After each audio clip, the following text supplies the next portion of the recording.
Hello, good afternoon, students. How are you all? Today I am going to finish the second unit in the strategic management paper. Today we are going to discuss the very important topic, which is nothing but the core competency.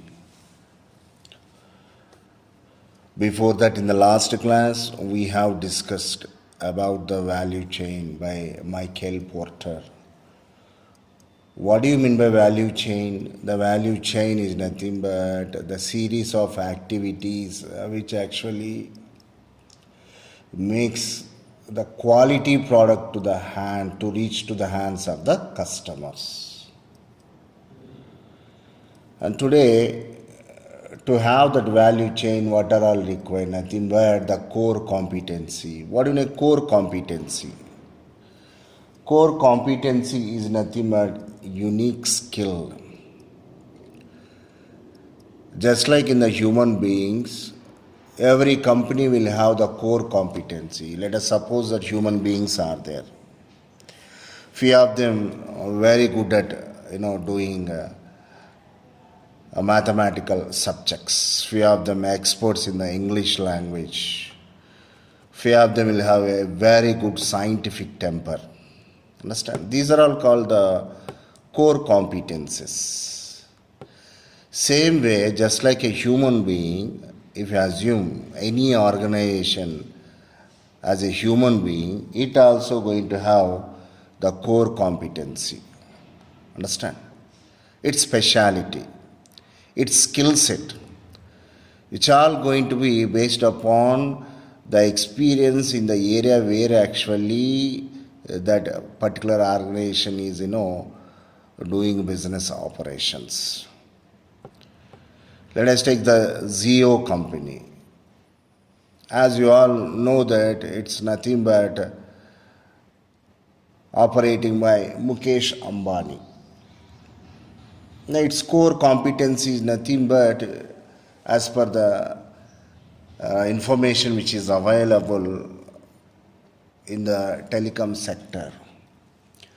Same way you take what you call McDonald, one more world famous company. There, its core competency is nothing but real estate, restaurant operations, marketing.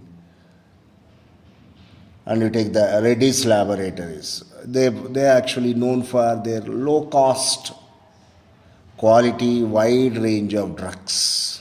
How come they are making these kinds of assets? Means because of their core competency. The core competency sometimes tangible, sometimes may not be tangible. I mean to say intangible also.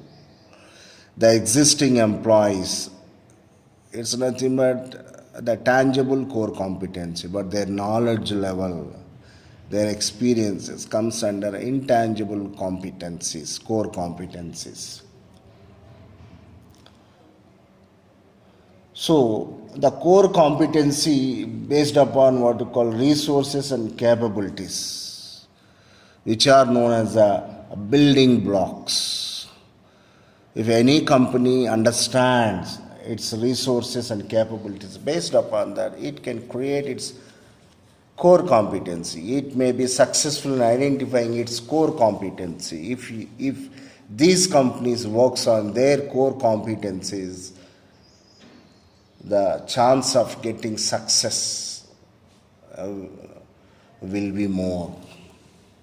Okay. Now let us see this slide. So what do you mean by core competency? Core competency is a unique skill or technology that creates distinct customer value. By looking at the product name itself, the customer will understand, yes, these products are going to be very quality kind of products. Sony company. Its core competency is nothing but innovation technology. They actually well known in the electronics market for their quality kind of components, electronic components. Like every company you take, it will have its own core competency. For suppose here, let us take Federal Express, world famous courier company. Its core competency is nothing but the logistics management. The organizational unique capabilities are mainly personified in the collective knowledge of people as well as the organizational system that influence the way employees interact. Remember that the core competency creation is possible because of what we call the sharing of the knowledge. For that, what is required? The amicable conditions should exist in the organizations. The people and organizational system should gel each other. As an organization grows, develops, and adjusts to the new environment, so do its core competencies also adjust and change. We should not assume that the core competencies are permanent and fixed. The type of the organization, activities, and as well as the businesses, the core competency is also going to be changed. The core competencies are flexible and developing with time, and as well as they do not remain rigid and fixed.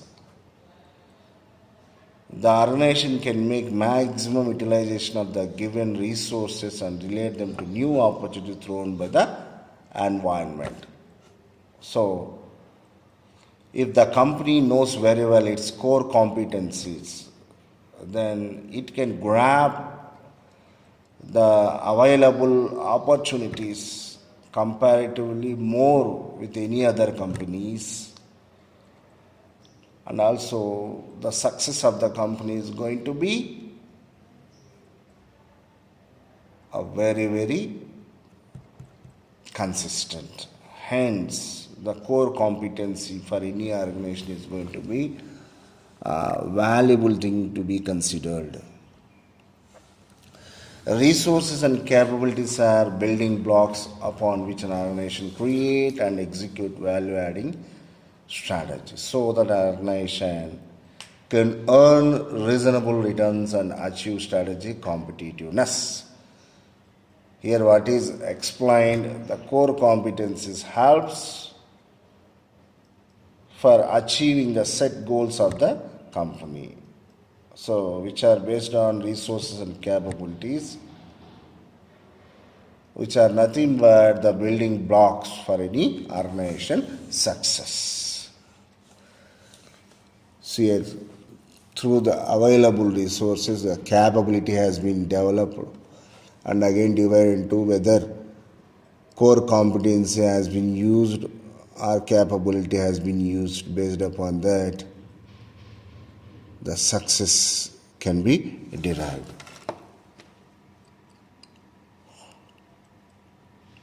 So this is the slide which shows few of the world famous companies with their core competencies, like Dr. Reddy's Labs, just now I told, low cost quality products, I mean to say medicines, Ford, car manufacturers, automobile company, which is known for its design, branding, sales, service operations, Vodafone, technology, extensive coverage, low cost. These are all going to be the core competencies of the Vodafone. The next one is going to be the cost efficiency. You know very well, for any company to increase the profits, they should understand, they should try to successful in finding the ways, means where they can reduce the production costs. So like that, if you think the cost efficiency is a type of business efficiency strategies. Overall way the production operations, service operations are leading much more unexpected expenses. That indicates that the business formulated, it's not working efficiently. Hence, the cost efficiency is a type of business efficiency strategy. So simply, what do you mean by cost efficiency? It is the act of saving money by making a product or performing an activity in a better way. Remember that how to find a better way, it comes by experience, it comes by experimenting.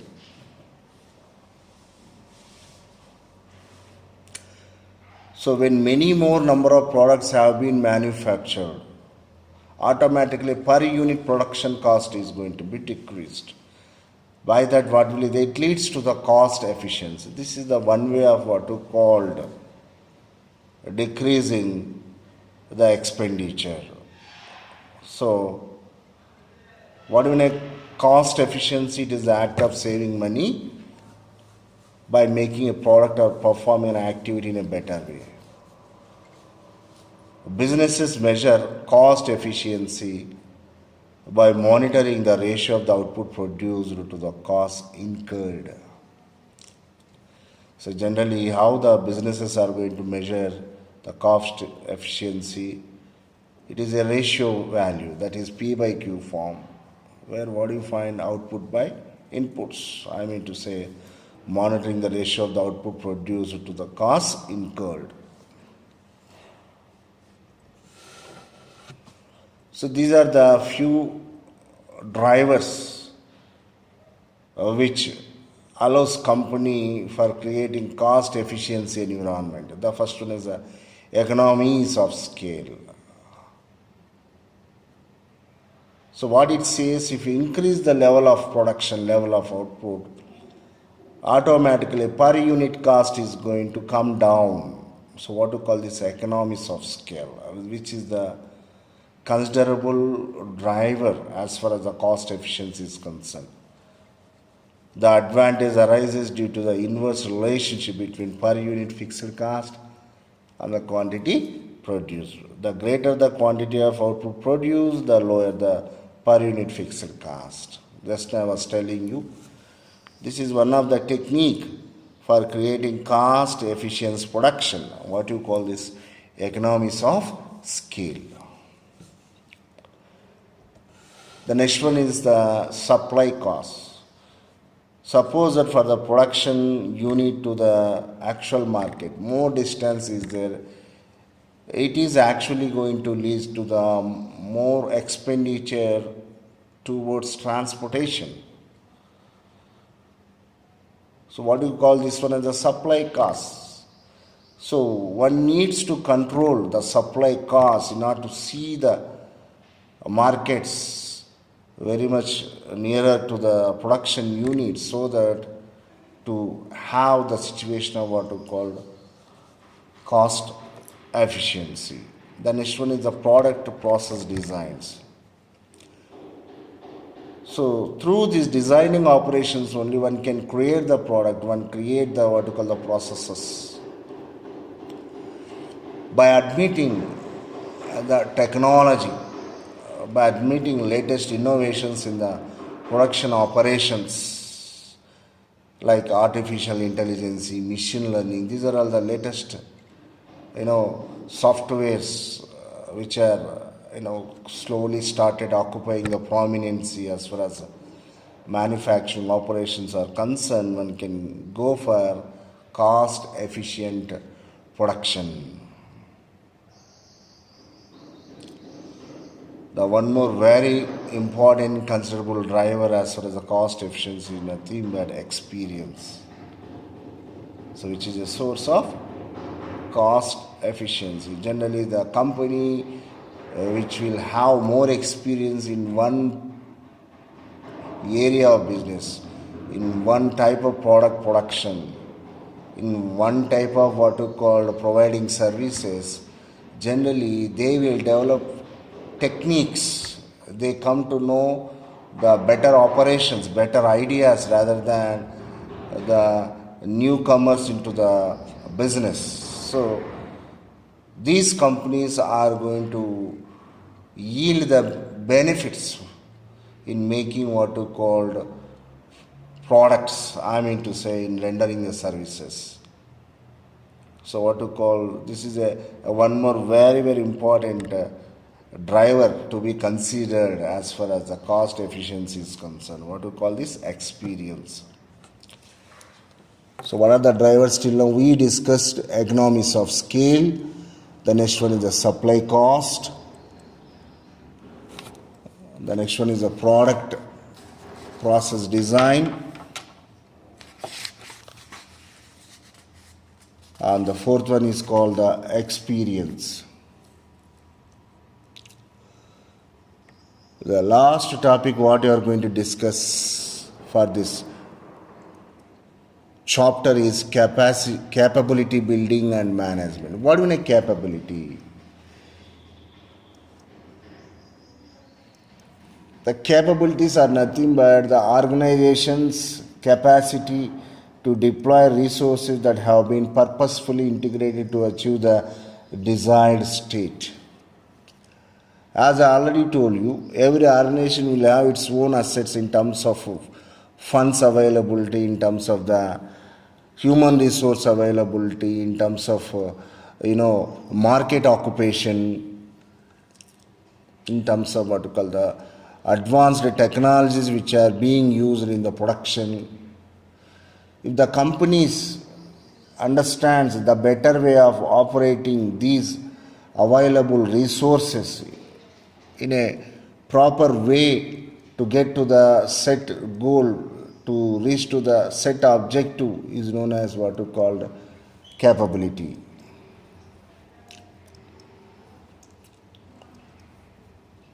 So what are the capabilities? Are the organization's capacity to deploy resources that have been purposefully integrated to achieve desired end state. So capabilities are nothing but the outcomes of interactions among tangible and intangible resources.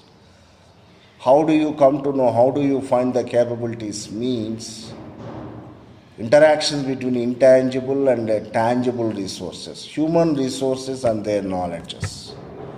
Experienced workforce with a considerable experience always going to be a capability. You take IBM situation. IBM's tangible resources are skillful employees,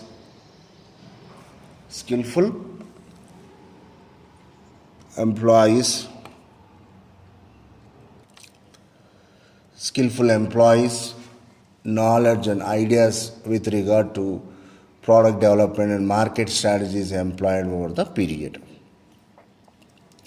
So this is called the management, capability building management.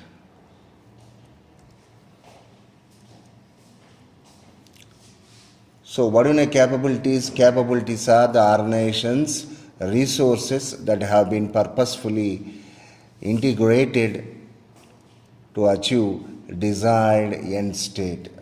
So as far as IBM's capabilities are concerned, employees and their knowledge and their experiences shared in the development of the market strategies employed over the period.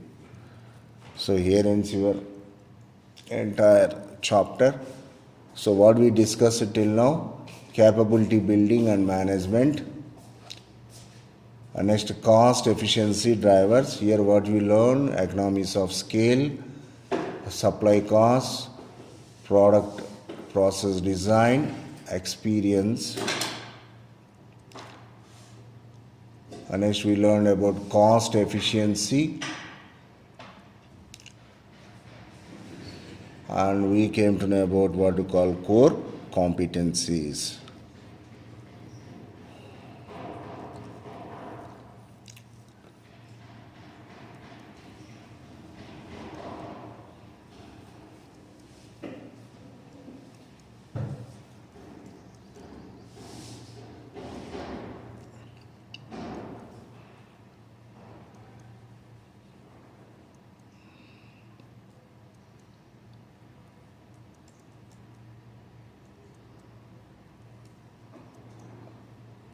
So, some companies and their core competencies are given: Dr. Reddy's Lab, Ford, Vodafone,